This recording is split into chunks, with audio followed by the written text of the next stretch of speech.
What's up, everybody? I'm back with another movie review, and today I am reviewing the last movie of our second Marvel Marathon, Captain America Civil War. I believe this was released in 2016. If again, I'm probably wrong, but the correct date will be in the title, as always, so you can check that out. But this is again the last one. It's the third mainline Captain America movie, with at least the Captain America name in it. So let's jump right into the video, shall we? Because I got a lot of thoughts. To be honest, this didn't really feel like a sole Captain America movie. The first one obviously did, because it was like the origins of Captain America. The second one also did feel like that, even though there were some instances of other characters and whatnot. It still felt like Captain America was the forefront of the movie, and there was a mostly focused on him. This movie, though, on the other hand, it felt like more just a Avengers movie, because there was a lot of characters that had a substantial amount of screen time alongside Captain America.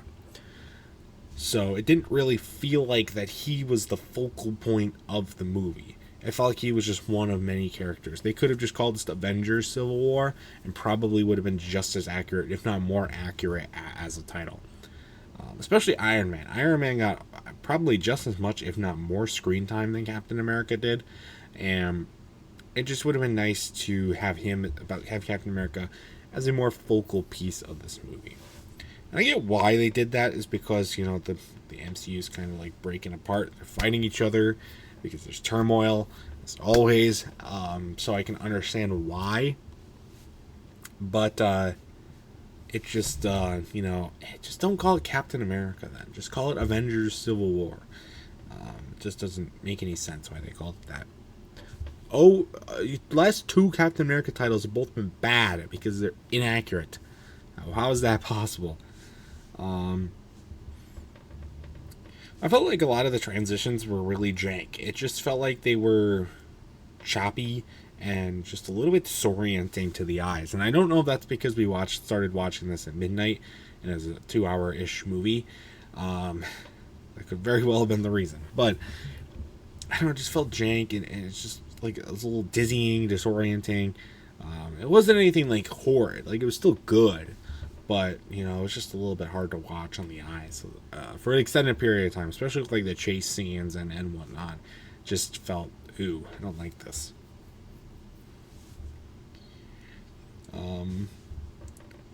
I do like that Wanda is back and is used as a lot more used. You don't get a lot of the flashback stuff, but you get to see a lot more of the extent of her powers and get a lot of that good stuff. So that's good. I liked seeing her in this movie again. And a lot of people really hate Stark in this movie. It's crazy. It's crazy how hated he is. And it's just wild that he can get that much hate from people, and yet so much love. It's so polarizing. Like all these different like sides, and they're colliding with each other. It's so weird. And also the premise of Hydra has been worn out by 10 times now. Okay, it was in the first Captain America movie. It's in every other movie since that one. God, can you move on? Like, there's no way that this is practical that an anti-government group like this would be going this good for this long and yet still be flaunted and faulted so many times, and they just keep coming back. Like, I get it for movie plot, but you couldn't have come up with a new organization. You couldn't have come up with a new reason. Like, seriously, it's so outdated. Just move on.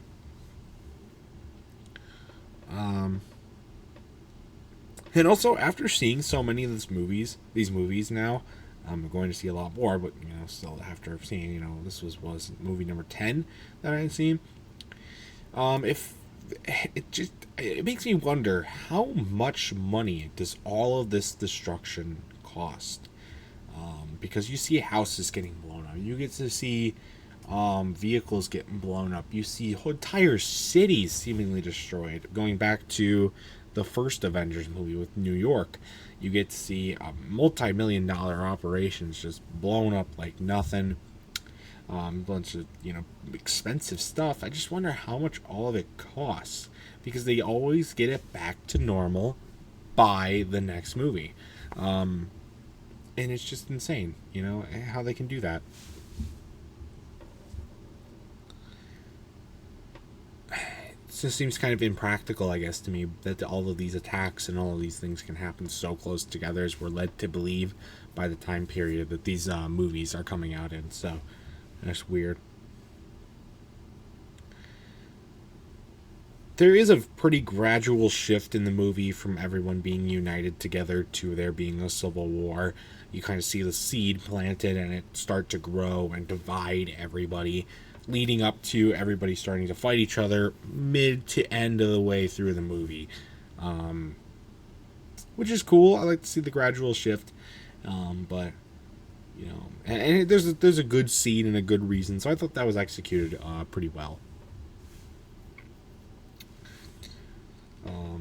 There's the shots running of them, the characters, so it's a specific shot where the camera is still and the characters are running past the camera, and it does not follow them. It does not churn like this and follow them. It just stands like this. The characters are running past the camera. Those are done so bad because they're supposed to feel like they're moving faster than people.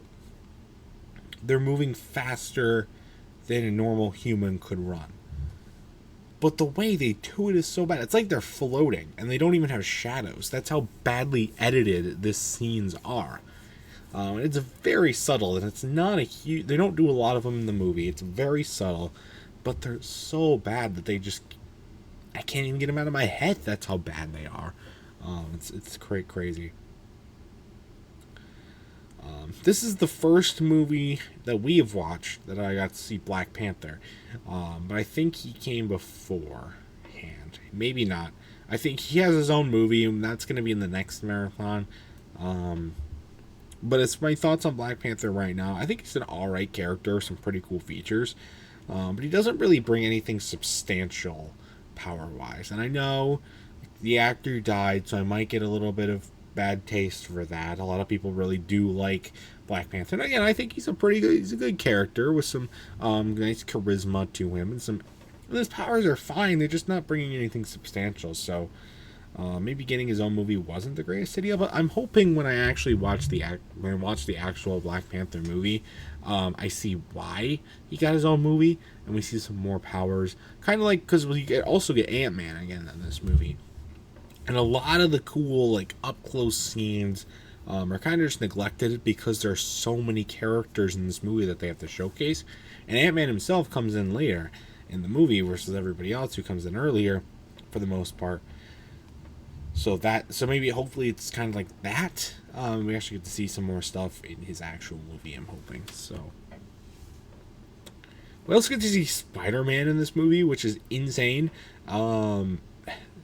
I'm telling you right now, Tom Holland was not doing it with the facial expressions, okay? They were bad. I really did not like Spider-Man in this movie. And I know there's a bunch of origin stuff for Spider-Man. We'll be getting those eventually. Don't you worry. But I just felt like he didn't really add anything difference making. He's a nice addition to the group of heroes that are fighting against each other, but the web stuff is incorporated good, and it shows how it can affect everybody, but it wasn't anything substantial. He kind of was just it felt like it was a last minute addition to throw him in there, and all the scenes with him in there. It just kind of felt forced, like I said, I didn't really think Ant-Man did a whole lot in this movie, but it was, again, cool to see him. But again, a lot of, I think, the stuff that we saw in his actual movie were neglected here because of just time constraints and so many characters to incorporate. So I think that's why. But that's going to do it for this movie review. My final score for Captain America Civil War, probably a 7 out of 10. It was good, but not great. There's some inaccuracies with the title, and I just thought some of the powers weren't great, and some of the it just felt very choppy, cheaply made compared to other ones, and I'm gonna say that a lot probably as we get to the newer Marvel ones, especially. But still a good movie all throughout, good fighting scenes and whatnot. So really liked it. So, but if you've ever seen Captain America: Civil War, I'd like to know your thoughts about it in the comments section down below. Anything I missed, you can yell at me, do whatever you want in there. Just no discrimination, okay? And that's going to do it for this video, though. Stay tuned for much more amazing content, including more movie reviews and other awesome stuff. Until next time, I will see you guys later. Goodbye.